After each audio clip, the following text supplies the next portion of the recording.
askscience AMA series. We've identified subsets of long COVID by blood proteins. Ask us anything.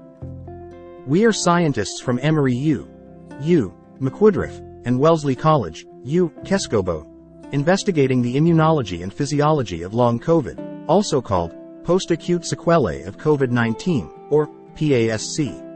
We recently published a paper, https://doi.org/10.1038/S41467-023-40012-7, where we show that there isn't just one disease, there are, at least, two, one subset of which is characterized by inflammation, especially neutrophil activity, and patients with this version of the disease are more likely to develop autoreactivity. We creatively call this subset inflammatory PASC. The other subset, non-inflammatory PASC, is a bit more mysterious as the blood signature is a little less obvious. However, even in this group, we find evidence of ongoing antiviral responses and immune-related mediators of lung fibrosis, which may give some hints at common pathways of pathology.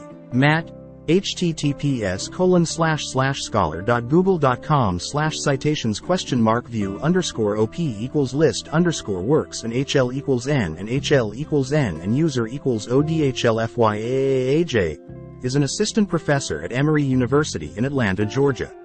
He has a PhD in immunology and is currently spending his time building a fledgling lab within the Lowance Center for Human Immunology. We're hiring. He has a background in vaccine targeting. https://doi.org/10.1016. J. Cellrep.2018.09.029. And response. https://doi.org/10.1084/gem.20132327 lymph node. Biology. https://doi.org/10.1038/ni.2965 and most recently, immune responses to viral diseases such as COVID-19. https://www.nature.com/articles/S41586-022-05273-0. Kevin is a senior research scientist, fancy postdoc, at Wellesley College. He has a PhD in immunology, but transitioned to microbial genomics after graduate school, and now spends most of his time writing code. Ask me about Julia. http://julialang.org/. His first postdoc was looking at the microbes that grow on the outer surface of cheese. It's a cool model system for studying microbial communities. Here's the paper, https://doi.org/10.7554/elife.22144 and now does research on the human gut microbiome and its relationship to child brain development. We'll be on this afternoon. E.T. Ask us anything. The big one, I guess. Is there hope for treatment? Or maybe, what is the time frame for expecting one to be developed? Well done on this identification work. Will this help with working out why some people get long COVID when others don't? Why is there so much variance between people who get the same infection? Great paper. It's wild how much this looks like autoimmune inflammation. Did you profile any autoantibodies in these patients? Between neutrophil activation signatures and B-cell contribution, I'm curious if long COVID is associated with the development of autoantibodies, and that they may serve as a diagnostic to predict long COVID. In the course of the research of the long-term effects of the SARS-CoV-2 virus impacts immune system behavior, has there been any new discoveries in how immunology sees the human immune role in managing viral immunity? This question is in the context of speculation that many long COVID cases are the result of past viral infections resurfacing within patients. The concept of a long version of a particular infection seems uncommon to the layperson. At least many of us would not have heard of long colds or long flus prior to the it be too true to say that the long COVID is something unique to COVID? Or do we in fact see long versions of other infections? but perhaps with less occurrence or impact? If long is a regular feature of infections from other virus, how did that then influence your research targets? No questions. Just thank you for your dedication, hard work, and innovation to begin the long road of healing. You're all amazing. Thanks. Yes, we agree. The connections between what we see in long COVID and autoimmune inflammation are pretty striking. Actually, the reason for getting into this work to begin with was that we had been identifying features of immune response in severe COVID-19 that looked suspiciously like those that we had been studying for a decade in lupus, a chronic autoimmune disorder hallmarked by the emergence of autoantibodies against DNA.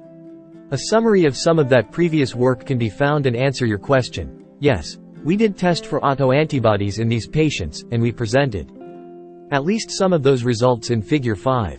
The long and short is that, perhaps as expected from the rest of the immune response we certainly do see autoantibodies elevated at levels that we would consider well above background. This is particularly true in patients with inflammatory manifestations of the disease, where almost 90% of patients tested positive for at least one type of self-targeted response. Importantly, and we think this is one of the more compelling findings of the paper, when patients with inflammatory long COVID came back for testing a year later, their autoantibody levels were actually increasing in most. Let me throw in a big caveat. It's not at all clear yet how pathological those autoantibody responses actually are in terms of patient symptoms.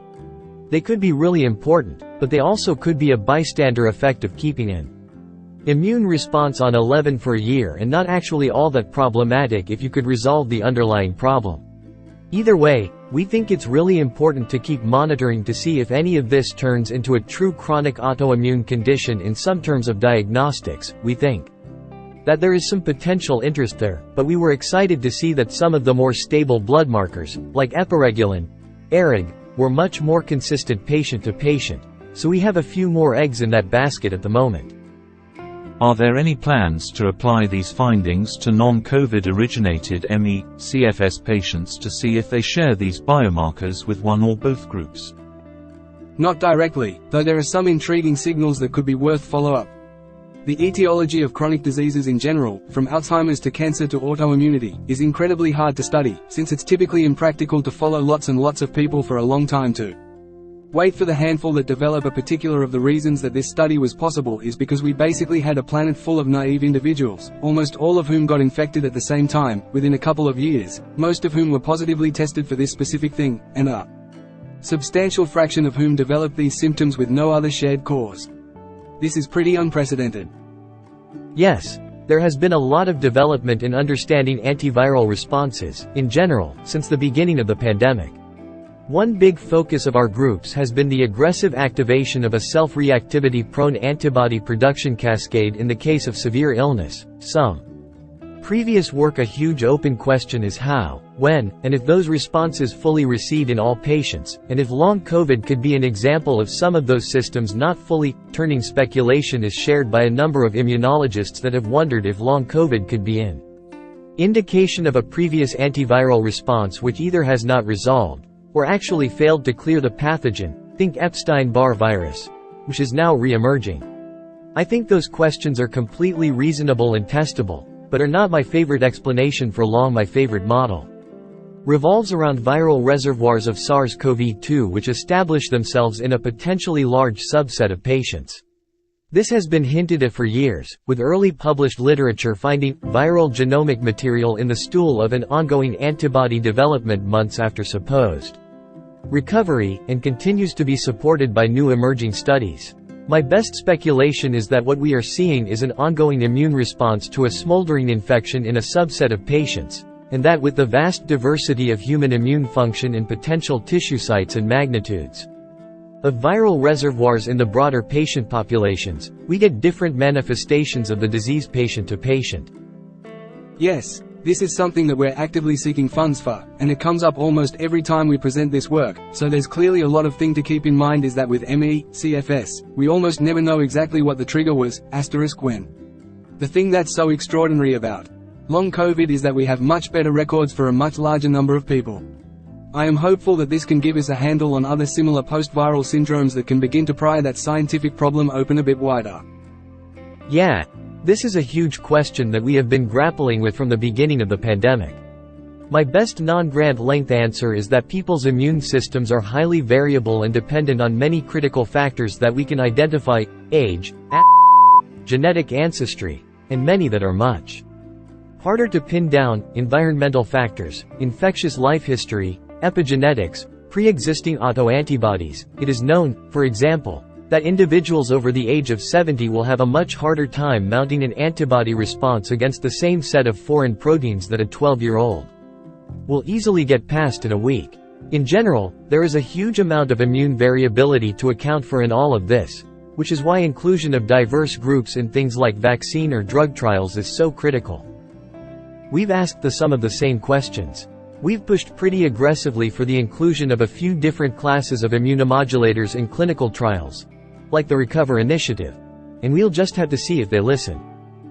Good question. Interestingly, the term long COVID was largely layperson-derived as complicated recoveries entered the public consciousness during lockdown, and has caused some havoc in the medical community as a result.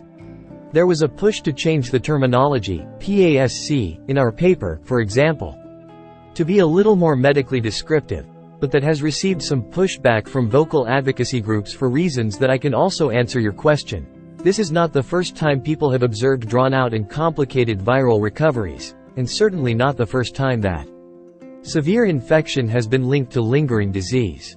That said, it does seem that COVID-19 is more associated with this sort of thing than, say, influenza.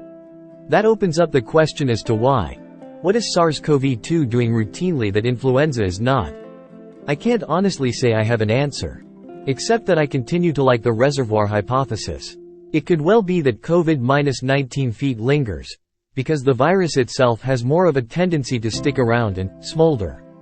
I would mention that another major area where this has been studied is in where viral persistence is greater than this is pretty is what has really captured my attention. The incredibly random appearance of long COVID within an incredibly large patient population on a novel virus. With no obvious correlation, it spoke to a deeper pathway we didn't understand yet. And you guys are hopefully bringing us closer to understanding why, which logically means that pathway may eventually be used for something good.